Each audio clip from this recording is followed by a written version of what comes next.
And no special segment. We're just going to jump right into it. And I want to talk about, what else are we going to talk about today other than Cam Newton now signing with the Patriots on a 1-year deal, $1 million guaranteed with incentives up to $7.5 million. What are your projections here, fantasy and beyond, for Cam Newton? This was, I was like on an airplane landing back in Baltimore, and I get the notification that Cam signs with the Patriots, and I'm just like, of course. We've gone months this offseason. The Patriots seem so set on Jarrett Stidham. There's all the rumors about Cam to the Patriots. Steph, I think our header either on YouTube or Twitter, I can't remember which one, was a photoshopped picture of Cam in a Patriots jersey. So maybe we can see the future. I hope so. But look, it's a big move for the Pats. I think they're immediately contenders this season. I had them as one of the lower teams in the AFC East going into the year, and now I think they're a real contender to win it alongside of Buffalo. So for me, I think it's a huge move for the Pats. And I'll tell you what, if Cam Newton plays well this season, I think he is the Patriots quarterback for the next 3 or 4 years. So that's my initial take just on how it's going to affect this team. Steph, what do you think? And then we'll jump into what it means for fantasy. Yeah, I think it's fantastic. Like this is the Patriot way. Just continuing on, they get a guy at a discount that a lot of teams in this league were saw Cam as damaged goods, but this guy is a former MVP, was playing fantastic. Some of the best football of his career just 2 years ago in 2018. We'll talk a little bit about that here in a minute.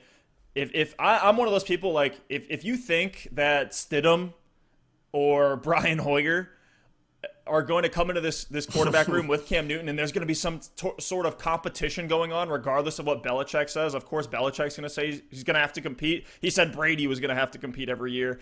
This is not going to happen with Cam Newton. This is his offense. If you think it's a competition, I think you're just nuts. Look, the only way that Cam Newton's not the starter week 1 is if the injury is a little bit more severe than we think and he's not fully recovered. To me, if he's healthy, he's starting. No, 100%, 100%. And the narratives with Cam, I think, have gone way too far. He's an incredible quarterback. Like, people are acting like, he can't throw, or he's just, he's busted at this point. He is not washed. His timing and strength in throwing the football are elite. And you can go back and watch even just like the couple games he had from 2019, 2018 as well.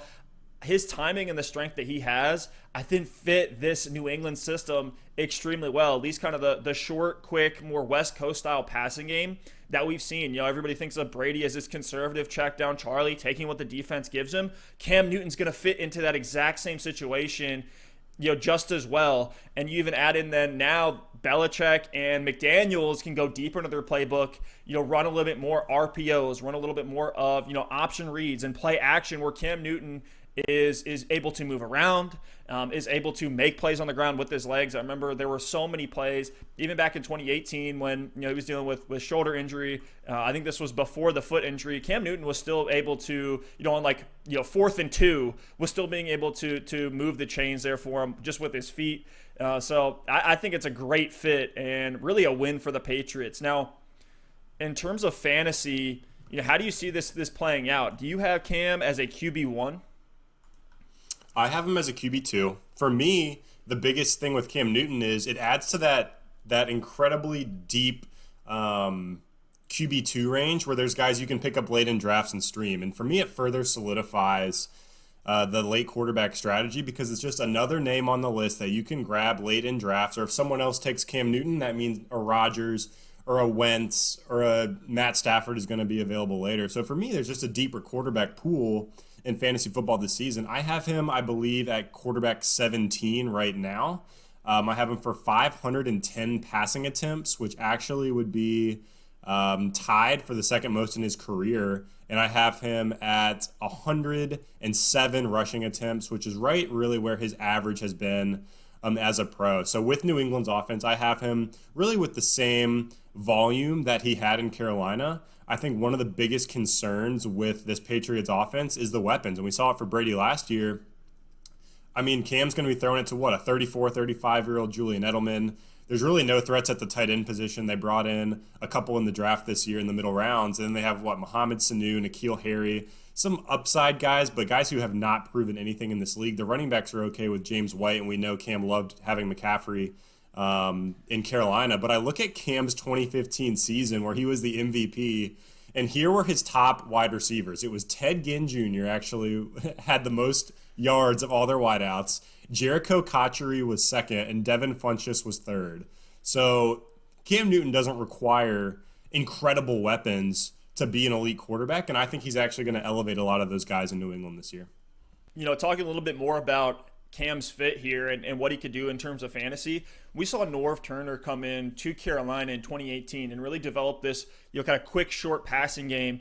Listen to these stats from 2018. This was Cam's most recent, fully healthy season. I guess he didn't finish the season. He played 14 games, but he had a 78.4% adjusted completion percentage, which was 7th in the league, the 10th highest passer rating.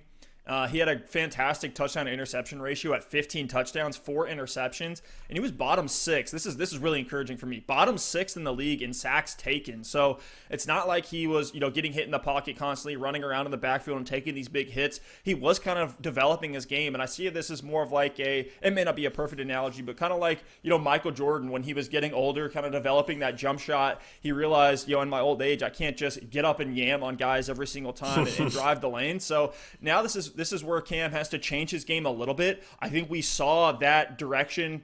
We saw things moving in that direction as his tenure in Carolina was ending. So, no, I love it. I honestly do. I think this is such a great fit. I think if you're not, in on Cam being fantastic, I think you're sleeping. I have him right now as the QB 15, and I think that could get higher.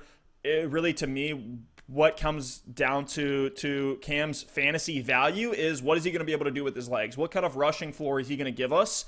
If he comes out and he's the Cam Newton of old, I mean, you may have just won your league grabbing Cam Newton super, super late. I do think in kind of your standard redraft league, Cam's probably going to get taken pretty early to the point where he's not going to be a value. And we'll see where his ADP creeps up.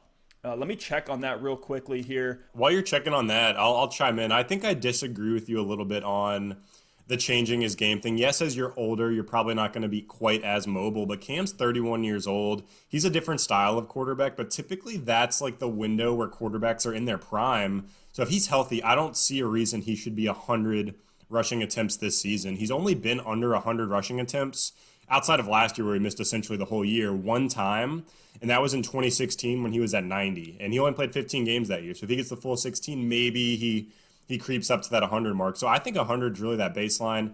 I expect this Patriots offense to be a much lower volume offense than we saw last season.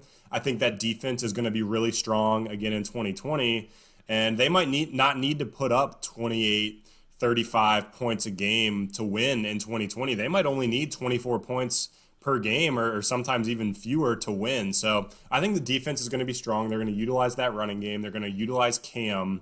But the offense, I do have a little bit lower volume with Cam Newton there, but a little bit more efficiency. So right now, in terms of ADP, Cam Newton is the quarterback 16 per Fantasy Pros expert consensus rankings. That's below Big Ben. That's right above Baker Mayfield, Ryan Tannehill, Jared Goff. So out of all of those names, I'm taking Cam Newton there because he's going to have the highest upside, whether it's on the ground or through the air. I mean, if you take him at the QB 16, which I don't think you're going to be able to once draft day comes around, you could be getting a top 5 quarterback at the position. That's literally in the range of outcomes here. I don't think that's too much of a hot take. One thing I want to talk about real quickly, though, we talked about some of the different weapons. Do you see Julian Edelman taking over kind of the Greg Olsen role that Cam had back in Carolina? Not necessarily. I have Julian Edelman right now for 121 targets. I have him as a wide receiver 3 in this offense. But in terms of volume, he's going to lead the way for this Patriots team. I don't know. I don't think he's going to be as effective like a top 10 guy as he's been in the past because the attempts from the quarterback position just aren't going to be there. So I have Edelman as maybe a high-end wide receiver 3, someone that is going to be really solid in your flex spot or a fill-in as a wide receiver 2 on bye weeks, things like that, with some upside because there is a lot of upside in a Bill Belichick offense. We've seen Edelman be a great fantasy football asset, especially in PPR formats over the last several years. Outside of Edelman, though, Steph, in this offense, who else got a bump up or down? I thought I was actually going to switch. I thought I was going to be bumping up a lot of guys. I thought maybe N'Keal Harry would be more valuable for me. I thought maybe Sony Michel and James White. But the more I dug into it, I think there's less pass attempts now with Newton. I have him at 510, which would be close to his career high. So N'Keal Harry didn't get a huge bump for me.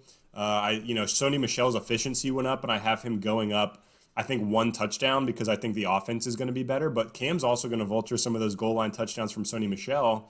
And James White, I think, got the biggest bump for me. I had him with similar volume, but an extra receiving touchdown or two with some better efficiency in there as well. So James White is really the only weapon that got a big bump up. Everyone else kind of stayed the same. Are you thinking about it the same way?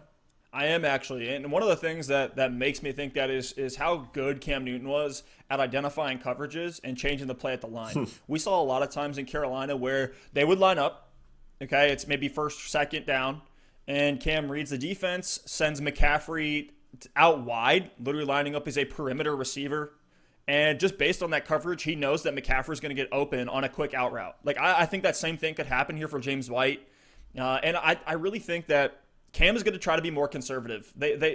We know the injuries are there, and that's why that risk is there with Cam. We don't know how much he's going to run on the ground. We don't know what this Belichick system is now going to be, right? And it's really hard to use historical data because it's been 20 years of Tom Brady, and we can't just carry that over. So the closest thing we have is what happened in Carolina.